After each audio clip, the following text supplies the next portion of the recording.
Hello, നമസ്കാരം. ഇന്ന് സ്പെയിനിലെത്തിയിട്ട് രണ്ടാമത്തെ ദിവസമാണ്. ഇന്ന് നമ്മൾ കാണാൻ പോകുന്ന ഒരു സ്പെഷ്യൽ ആയിട്ടുള്ളൊരു സ്ഥലത്തേക്കാണ്. അതുകൊണ്ട് തന്നെ ഇതൊരു സ്പെഷ്യൽ വീഡിയോ ആണ്. തന്നെയുമല്ല, മലയാളത്തിൽ തന്നെ യൂട്യൂബിൽ ആദ്യമായിട്ടാണ് വാലി ഓഫ് ദ ഫോളിനെ കുറിച്ചും ബസിലിക്ക ചർച്ചിനെ കുറിച്ചും ഉള്ള ഈ വീഡിയോ. ഗ്രാനൈറ്റ് പാറകൾ തുരന്നെടുത്തുള്ള ഭൂമിക്കടിയിലുള്ള ഈ ബസിലിക്ക പള്ളി മാത്രമല്ല ഇവിടുത്തെ ഹൈലൈറ്റ്. 150 മീറ്റർ ഉയരമുള്ള ലോകത്തിലെ ഏറ്റവും വലിയ കുരിശും ഇവിടെയാണ് സ്ഥിതി ചെയ്യുന്നത്. നമ്മളിപ്പോൾ ഗാർദറാമ പർവ്വതനിരകൾക്കിടയിലുള്ള കുവാൽഗമോറോസ് താഴ്വരയിലെ ലാ സാന്താക്രോസ് ദെ ല വാലെ ദി ലോസ് കൈദോസ് എന്ന ബസിലിക്ക പള്ളിയുടെ ചെക്ക് പോസ്റ്റ് കടന്നേക്കുകയാണ്. ഇവിടുത്തെ എൻട്രൻസ് ഫീസ് €9 പെർ ഹെഡ് ആണ്. കഴിഞ്ഞ വീഡിയോയിൽ പരിചയപ്പെട്ട സ്പാനിഷ് ഫാമിലിയാണ് ഞങ്ങൾ എവിടെയോട്ട് കൊണ്ടുവന്നേക്കുന്നത്. ഓക്കുമരങ്ങളും പൈൻ മരങ്ങളും ഇടതൂർന്നു നിൽക്കുന്ന ഈ വനത്തിലൂടെയുള്ള യാത്ര കണ്ണിനും മനസ്സിനും ഒരുപോലെ കുളിർമ നൽകുന്നതാണ്. മരിയ ലൂസിയാണ് ഡ്രൈവ് ചെയ്യുന്നത്. ഞാനും ജൂലും മാത്രമേ ഈ കാറിലുള്ളൂ. ജെറാൾഡിൻ്റെ കാറ് ഞങ്ങളുടെ പുറയിലുണ്ട്. അതിലാണ് ജോജോയും ജോയലും ഉള്ളത്.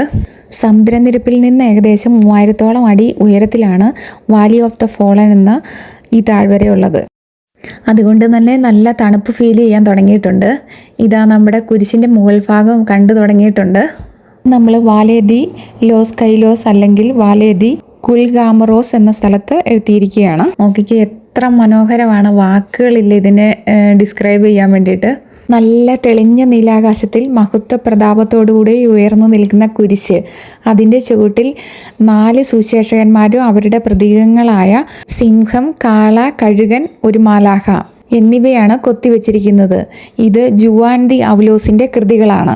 ഇനി നമുക്ക് മേലി പള്ളിയിലേക്ക് കയറിപ്പോകാം. ബസിലിക്കയോട് അനുബന്ധിച്ച് ബെനഡിക്റ്റൻ സന്യാസിമാരുടെ ആശ്രമം കൂടി സ്ഥിതി ചെയ്യുന്നുള്ള കാര്യം ഞാൻ പറയാൻ വിട്ടുപോയിരുന്നു.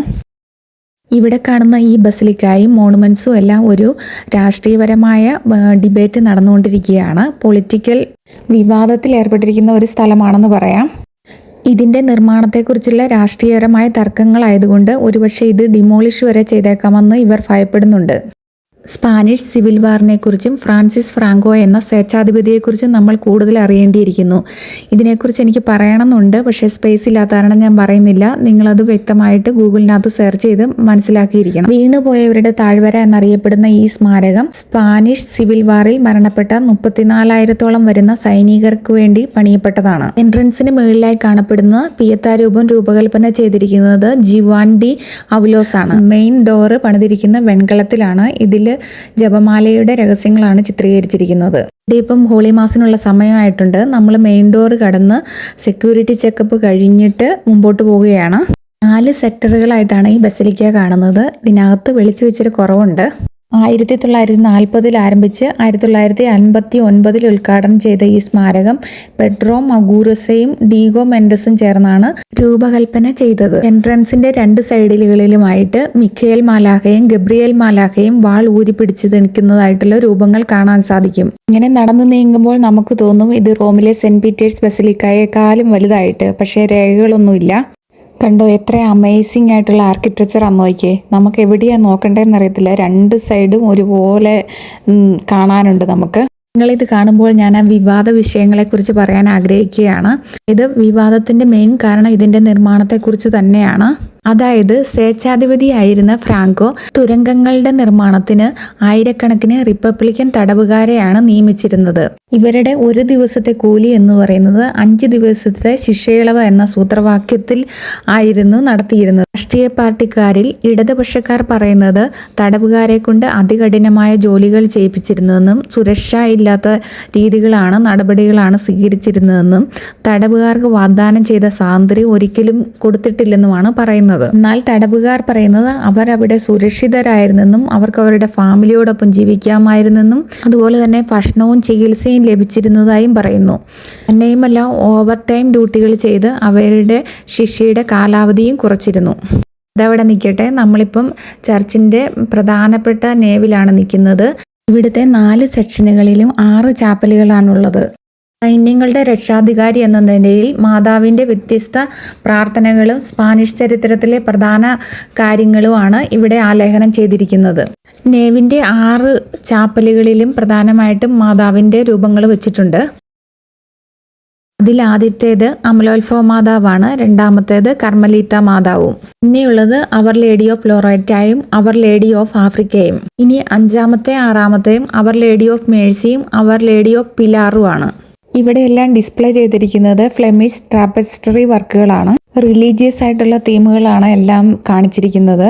എന്നാന്ന് എനിക്ക് ശരിക്കും മനസ്സിലായിട്ടില്ല. അവിടെയൊന്നും പ്രത്യേകിച്ച് എഴുതിയും വെച്ചിട്ടില്ല. എല്ലാം കമ്മീഷൻ ചെയ്തിരിക്കുന്നത് ഫ്രാൻസിസ്കോ ഫ്രാങ്കോ തന്നെയാണ്. ഇപ്പോൾ നമ്മൾ നേവിന്റെ നാലാമത്തെയും അവസാനത്തേതുമായ സെക്ഷനിലേക്ക് എത്തിയിരിക്കുകയാണ്. ഇങ്ങോട്ട് കയറി കഴിഞ്ഞാൽ ഇരുവശങ്ങളിലുമായി പൈലസ്റ്ററുകളിൽ 8 പ്രതിമകൾ കാണാൻ സാധിക്കും. ആദരവോടെ നിശബ്ദതയുടെ ഒരു മനോഭാവം ക്ഷണിച്ചു വരുത്താൻ വേണ്ടിയിട്ട് അവരുടെ തലകൾ മൂടിയിട്ട് കുമ്പിട്ട് നിൽക്കുകയാണ്. പ്രസ്ബിറ്ററിക്ക് ചുറ്റുമായി പ്രധാന 4 മാലാഖമാരുടെ രൂപങ്ങളാണുള്ളത്. അതിൽ 2 എണ്ണമാണ് ഇപ്പോൾ കണ്ടത്. സന്തിയാഗോ പെട്രോസ് ഗോൾഡൻ മൊസൈക്ക് നിർമ്മിച്ച താഴികക്കുടമാണ് ഉയർന്നു നിൽക്കുന്നത്. മധ്യഭാഗത്ത് സർവശക്തനായ ക്രിസ്തു രാജാവും ന്യായാധിപനും ഗാംഭീര്യത്തോടെ ഞാൻ ലോകത്തിന്റെ വെളിച്ചമാണെന്ന് വാചകം ആലേഖനം ചെയ്ത ജീവപുസ്തകവും പിടിച്ചുകൊണ്ടാണ് ഇരിക്കുന്നത്. താഴെ അൾത്താരയിൽ ഭക്തിനിർഭരമായ കുർബാന നടന്നുകൊണ്ടിരിക്കുകയാണ്. പ്രധാന അൾത്താര മിനുക്കിയ ഗ്രാനൈറ്റിന്റെ ഒറ്റക്കല്ലാണ്. ബലിപീഠത്തിന് മുകളിൽ ജൂലിയോ ബിയോബൈഡ് മരത്തിൽ കൊത്തിയെടുത്തതും ഇഗ്നേഷ്യോ സുലേഖ വരച്ചതുമായ മനോഹരമായ ക്രൂശിക്കപ്പെട്ട ക്രിസ്തുവിന്റെ പ്രതിമയുമുണ്ട്. പരിശുദ്ധ കുർബാനയുടെ ബലിയർപ്പണത്തിനുള്ള സമയമായിക്കൊണ്ടിരിക്കുകയാണ്. ഈ സമയത്ത് ബസിലിക്കയിലുള്ള എല്ലാ ലൈറ്റുകളും അവൾ ഓഫാക്കും. ക്രിസ്തുവും ബലിപീഠവും മാത്രമാണ് ഇപ്പം പ്രകാശമാനമായിട്ടുള്ളത്. അപ്പോൾ ഇവിടെ ആരാധനാക്രമം തേടുന്ന ഒരു നിഗൂഢതയും ധ്യാനത്തിന്റെ അന്തരീക്ഷവും നല്ലതായിട്ട് ഫീൽ ചെയ്യുന്നുണ്ട്. അതുപോലെ തന്നെ ഇവിടെ കണ്ടൊരു മറ്റൊരു ഭക്തി നിർഭരമായ ഒരു കാഴ്ചയാണ് വിശുദ്ധ കുർബാന സ്വീകരിക്കുന്ന സമയത്ത് ബലിപീഠത്തിന് ചുറ്റും മുട്ടിന്മേൽ നിന്നാണ് വിശുദ്ധ കുർബാന സ്വീകരിക്കുന്നത്. അതുപോലെ ദമ്പതികളായിട്ട് വന്നിരിക്കുന്നവർ അവർ ഒരുമിച്ച് നിന്നാണ് കുർബാന സ്വീകരിക്കുന്നത്. ഇങ്ങനെ കുറെ മനസ്സിൽ തൊട്ട കാര്യങ്ങൾ ഞാൻ വീഡിയോ എടുത്തിട്ടുണ്ട്. ഇവിടെ വീഡിയോ പെർമിഷൻ ഇല്ലാത്തതാണ്, വളരെ റെസ്ട്രിക്റ്റഡ് ഏരിയ ആണ്. അങ്ങനെ വളരെ ഭക്തി നിർഭരവും തീഷ്ണവുമായ ഒരു വിശുദ്ധ കുർബാന കണ്ടു കഴിഞ്ഞു. നമ്മളെല്ലാം ഇവിടെ നിന്ന് ഒന്നുകൂടെ കാണുകയാണ് ബലിപീഠവും താഴികക്കുടവും ഒക്കെ. പാൻറ്റോക്രേറ്ററുടെ ബൈസന്റെയും റൊമാനസ്കസ് ചിത്രം നമ്മൾ കണ്ടു കഴിഞ്ഞു. ഇനി മാതാവിന്റെ സ്വർഗാരോഹണത്തിന്റെ ചിത്രമാണ് അടുത്തത്. അടുത്തായി നവവൃന്ദം മാലാഖമാരും ജെയിംസിന്റെ നേതൃത്വത്തിൽ സ്പാനിഷ് വിശുദ്ധന്മാരുടെ ഒരു സംഘമാണ് കാണപ്പെടുന്നത്. സൈഡിൽ കാണുന്ന നേവിൽ കൂടിയാണ് നിത്യാരാധന ചാപ്പലിലേക്ക് പോണത്. പീഠത്തിന്റെ അവിടെ നിന്ന് പ്രധാന നേവിലേക്കുള്ള കാഴ്ചയാണിത്. ഇവിടെ ഞാൻ നേരത്തെ പറഞ്ഞതുപോലെ തന്നെ 8 പ്രതിമകൾ തല കുമ്പിട്ട് നിൽക്കുന്നതായി കാണുന്നത്. ഇത് കരയിലും കടലിലും വായുവിലുമായി വധിക്കപ്പെട്ട സൈനികരെ അനുസ്മരിക്കുന്നതിനാണ്. ഇപ്പോൾ ഇവിടെ കാണുന്നത് നമ്മൾ നേരത്തെ കണ്ട തപ്പേസ്ട്രികളാണ്. 8 തപ്പേസ്ട്രികളാണ് ഇവിടെ മെയിനായിട്ടുള്ളത്. പിന്നീട് നമ്മൾ 6 ചാപ്പലുകളും 6 മാതാവിൻ്റെ രൂപങ്ങളും പരിചയപ്പെട്ടായിരുന്നു. അവയാണിത്.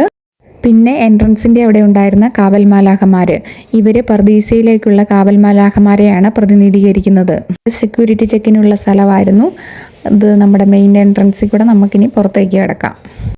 അങ്ങനെ എന്തൊക്കെ വ്യത്യസ്തമായവ കണ്ടെന്നും വ്യത്യസ്തമായവ നേടിയെന്നും ഉള്ള ഒരു ഹൃദയ മികവോടുകൂടിയാണ് പുറത്തേക്ക് നമ്മൾ കിടക്കുന്നത്.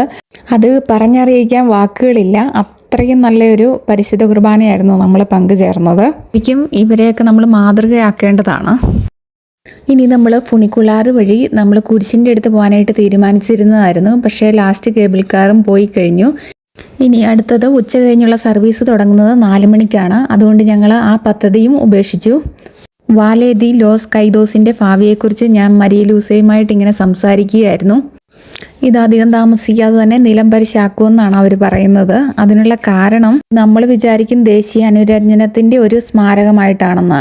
പക്ഷേ മറിച്ച് ജനാധിപത്യത്തിനെതിരെ സ്വേച്ഛാധിപത്യത്തെ ഉയർത്തിപ്പിടിക്കുന്ന ഒരു സ്മാരകമായിട്ടാണ് കണക്കാക്കുന്നത്. പക്ഷേ ബെന്നിയച്ചനുമായിട്ട് ഞാൻ സംസാരിച്ചപ്പോൾ അറിയാൻ കഴിഞ്ഞത് ഇത് നമ്മുടെ വത്തിക്കാൻ ഏറ്റെടുത്തിട്ടുണ്ട് ഈ പ്രശ്നം. അതുകൊണ്ട് ഇതിന് ഒന്നും സംഭവിക്കില്ലെന്നാണ് പറയുന്നത്. ഇത്രയും നല്ലൊരു സ്മാരകത്തിന് ഒന്നും സംഭവിക്കരുത് എന്ന പ്രാർത്ഥനയോടുകൂടി ഞങ്ങൾ തിരിച്ചു പോരുകയാണ്. ഇതിനെക്കുറിച്ച് കൂടുതൽ അറിയണമെങ്കിൽ ഡോക്യുമെൻ്ററിയും സിനിമകളും പുറത്തിറക്കിയിട്ടുണ്ട്. ബെല്ലാഡ് ഓഫ് ലവ് ആൻഡ് ഹേറ്റ് എന്ന സിനിമയിലും അല്ലോംബ്ര ദെല്ല ക്രോച്ച എന്ന ഡോക്യുമെൻ്ററിയിലും ഇതിനെക്കുറിച്ച് കൂടുതൽ വിവരങ്ങൾ അറിയാൻ സാധിക്കും. പ്രകൃതി രമണീയമായ ഗാർദറാമ കുന്നുകളിലെ ഈ വാലി ഓഫ് ഫോളനോട് യാത്ര പറഞ്ഞ് ഞങ്ങൾ മഡ്രിഡിലേക്ക് വീണ്ടും യാത്ര തിരിക്കുകയാണ്. ഞങ്ങൾ താമസിക്കുന്ന ഹോട്ടലിൽ നിന്ന് ഏകദേശം 70 കിലോമീറ്ററോളം ദൂരത്താണ് ഈ വാലെ ദി ലോസ് കൈദോസ് എന്ന താഴ്വരയുള്ളത്. ഇനി അടുത്ത വിശേഷങ്ങൾ അടുത്ത വീഡിയോയിൽ കാണിക്കാം. അടുത്ത വീഡിയോയിൽ കാണിക്കുന്നത് മഡ്രിഡിന്റെ നഗരക്കാഴ്ചകളും സന്തിയാഗോ ബെർണൌ സ്റ്റേഡിയവുമാണ്. Thanks for watching. See you the next.